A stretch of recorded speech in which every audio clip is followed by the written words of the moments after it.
Hello बच्चों, स्वागत है हमारे चैनल साइंस स्टडी 99 ग्रुप में। तो जैसा कि प्यारे बच्चों, आज हम 11th क्लास पॉलिटिकल साइंस का सेकंड चैप्टर पढ़ने जा रहे हैं, मौलिक अधिकार के बारे में। और ये जो हमारा वीडियो का जो पार्ट होगा, ये सेकंड पार्ट होगा। तो आइए बच्चों, स्टार्ट करते हैं, इसे बेसिक से समझते हैं और आप अपने नोटबुक में लिखना भी शुरू कर दीजिएगा। तो प्यारे बच्चों, अब हम बात करते हैं कि नीति निर्देशक तत्व किसे कहते हैं। देखो, ध्यान से सुनना। जो मौलिक अधिकार जो है वो हम न्यायालय से ले सकते हैं, लेकिन नीति निर्देशक तत्व को हम न्यायालय से नहीं ले सकते। नीति निर्देशक का मतलब क्या कि राज्य द्वारा नियम, कायदे, कानून बनाए जाते हैं और वो राज्य में लागू किया जाता है। वो जो सूचियां होती है वो राज्य में तैयार की जाती है और ये न्यायालय में वाद योग्य नहीं है। तो आपको ध्यान से सुनना है कि जो राज्य की जो सरकार होती है वो राज्य में क्या बनाती है, कानून बनाती है। इसलिए हम इसको क्या कहते हैं, नीति निर्देशक तत्व कहते हैं। तो भारतीय संविधान में सरकार के मार्गदर्शन के लिए नीतियों की एक निर्देशक सूची बनाई गई है। निर्देशों की इस सूची को राज्य के नीति निर्देशक तत्व भी कहा जाता है। नीति निर्देशक तत्व वाद योग्य नहीं है। आप इसे न्यायालय में जाकर लागू नहीं करा सकते, क्योंकि आप अपने मौलिक अधिकारों की मांग सीधा आप न्यायालय में कर सकते हैं। लेकिन नीति निर्देशक जो तत्व है वो राज्य की सरकार द्वारा लागू किया जाता है।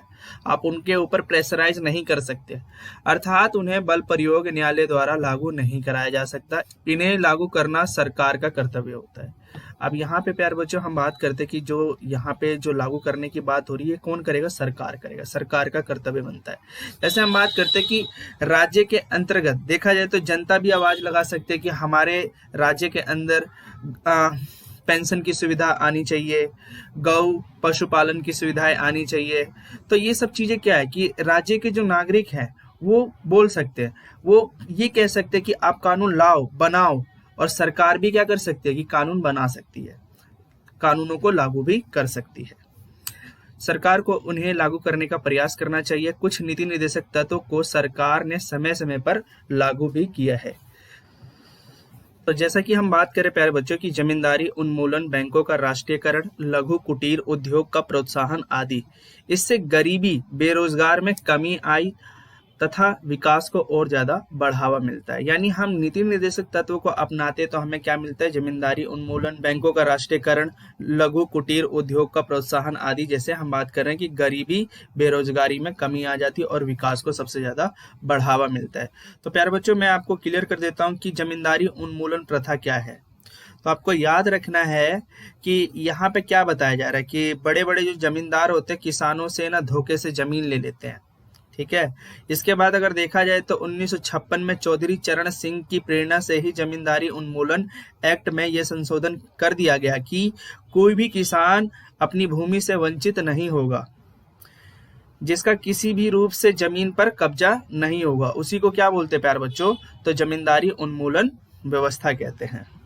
तो प्यारे बच्चों, अब हम बात करते हैं कि बैंकों का राष्ट्रीयकरण। भारतीय बैंक प्रणाली में क्षेत्रीय ग्रामीण बैंकों की स्थापना भारतवर्ष में कृषकों एवं पिछड़े वर्गों के लोगों में क्रांतिकारी घटनाएं मानी जा सकती है, क्योंकि क्षेत्रीय ग्रामीण बैंकों की स्थापना की गई। जो बैंक है वो राज्य के अंतर्गत देखा जाए तो छोटे छोटे बैंकों की स्थापना की गई है। तो एक बार रिपीट कर देता हूं कि क्योंकि क्षेत्रीय ग्रामीण बैंकों की स्थापना के पीछे मूल्य उद्देश्य यही है कि छोटे मझोले स्तर पर किसानों या भूमिहीन मजदूर आदि को आसानी से बैंकिंग सुविधाएं उपलब्ध कराई जा सकती है। तो इसी को हम बैंकों का राष्ट्रीयकरण कहते हैं। तो यहाँ पे सिंपल सी बात बताई जाती है कि जो नीति निर्देशक जो तत्व होता है वो सरकार क्या करती है, कानूनों को बनाती है और राज्य में लागू करती है। हाँ, लेकिन देखा जाए तो व्यक्ति के मूल अधिकारों को देखकर ये कार्य करती है। और आपको याद रखना है कि भाई नीति निर्देशक जो तत्व है इसको न्यायालय द्वारा लागू नहीं कराया जा सकता। आपातकाल के दौरान मौलिक अधिकारों की स्थिति का वर्णन कीजिए। आपको हमेशा याद रखना है कि जब दो देश यानी एक देश दूसरे देश से युद्ध में फंस जाए तो उस समय देश में क्या लग जाता, आपातकाल, या आंतरिक गड़बड़ियों के कारण क्या लग जाता, आपातकाल की घोषणा कर दी जाती है। जिससे क्या होता है कि व्यक्ति के मूल अधिकारों को कुछ समय के लिए स्थगित कर दिया जाता है। तो आइए बच्चों स्टार्ट करते हैं। आपातकाल के दौरान मौलिक अधिकार संविधान द्वारा दिए गए हैं। मौलिक अधिकारों में संसद और राज्य विधानसभाओं को हस्तक्षेप करने का कोई अधिकार नहीं है। देखो हम बात करते हैं कि जो हमारा जो मूल अधिकार है, संसद ले लो, राज्य का जो विधानसभा होता है, उसमें दोनों जगह पर कोई हस्तक्षेप नहीं कर सकता हमारे मूल अधिकारों को लेकर। लेकिन जब राष्ट्रपति द्वारा देश में आपातकाल की घोषणा कर दी जाती है तो समझ लेना कि भैया अब हमारे देश में क्या लग गया, आपातकाल लग गया है। तो हमारा जो मौलिक अधिकार है, मूल अधिकार है, कुछ समय के लिए इसको स्थगित कर दिया गया है, प्रतिबंध लगा दिया गया, रोक लगा दिया गया। लेकिन अनुच्छेद 20 और 21 को छोड़कर, क्योंकि आप पिछली वीडियो को देखेंगे 20 और 21 क्या कहता है तो आपको समझ आ जाएगा। तो प्यारे बच्चों, हम बात करें कि राष्ट्रपति जब तक चाहता है तब तक वहां पे आपातकाल की घोषणा रहती है। तब नागरिकों के मौलिक अधिकार भी स्थगित किए जा सकते हैं। संविधान निर्माता जानते थे कि देश में शांति सुरक्षा व्यवस्था को बनाए रखने के लिए मूल अधिकारों से भी ज्यादा महत्वपूर्ण है क्या भाई, आपातकाल की घोषणा करना। हम बात करते हैं कि भाई देश में शांति चाहिए, सुरक्षा चाहिए, ठीक है, तो इनके लिए हमें क्या करना पड़ेगा, मूल अधिकारों को स्थगित करना पड़ेगा कुछ समय के लिए। यह राष्ट्रीय हित व्यक्तिगत हित से भी ऊपर है। देखा जाए तो प्यारे बच्चों, यहाँ पे सुनो, राष्ट्रीय हित ये देश से भी बढ़कर है हमारा। जो देश में आंतरिक गड़बड़ियां हो जाती है या एक देश दूसरे देश से युद्ध में फंस रहा है तो उस समय तो देश के जो राष्ट्रपति है वो आपातकाल की घोषणा कर देते, तो ये कहीं ना कहीं देखा जाए तो कुछ समय के लिए से क्या कर दिया जाता है, स्थगित कर दिया जाता है। इसलिए संकट काल के दौरान मौलिक अधिकारों को स्थगित किया जाता है। यद्यपि प्रारंभ में संकट काल के समय यानी मौलिक अधिकारों को स्थगित किया जाता। तो ये था हमारा कहीं ना कहीं ये जो टॉपिक था बहुत ही अच्छा टॉपिक था, जो कि अभी हमने जस्ट इसे समझा।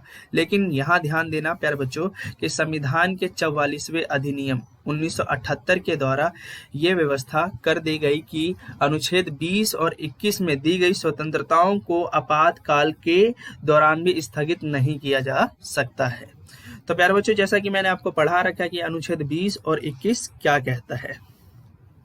तो प्यारे बच्चों, अब हम बात करते हैं कि मौलिक अधिकार और नीति निर्देशक तत्व में क्या अंतर है। तो आपको जस्ट यहाँ पे सुनना है और समझना है कि मौलिक अधिकार क्या है, कि हम न्यायालय में जाकर अपने मौलिक अधिकारों का जैसे हनन हो जाता तो हम ले सकते हैं। नीति निर्देशक तत्व आप न्यायालय में जाकर इसे ले नहीं सकते, ये वाद्य योग्य नहीं है। तो आइए बच्चों, यहाँ पे ध्यान से सुनते हैं कि मौलिक अधिकार और नीति निर्देशक तत्व को एक दूसरे के पूरक के तौर पर देखा जाता है।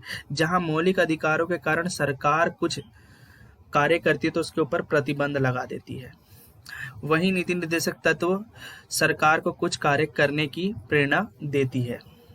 देखो हम बात करते हैं, अगर मेरे मौलिक अधिकारों का हनन होता है जैसे सरकार द्वारा, तो उसके ऊपर क्या होता है कि सरकार के ऊपर प्रतिबंध लगाया जा सकता है कि जो सरकार है व्यक्ति के मूल अधिकारों को ले नहीं सकती, छीन नहीं सकती। लेकिन अगर देखा जाए नीति निर्देशक जो तत्व होता है वो सरकार को कुछ कार्य करने की प्रेरणा देता है। वो कहता है राज्य में आप कानून लाओ, कानून बनाओ ताकि जनता का भला किया जा सके।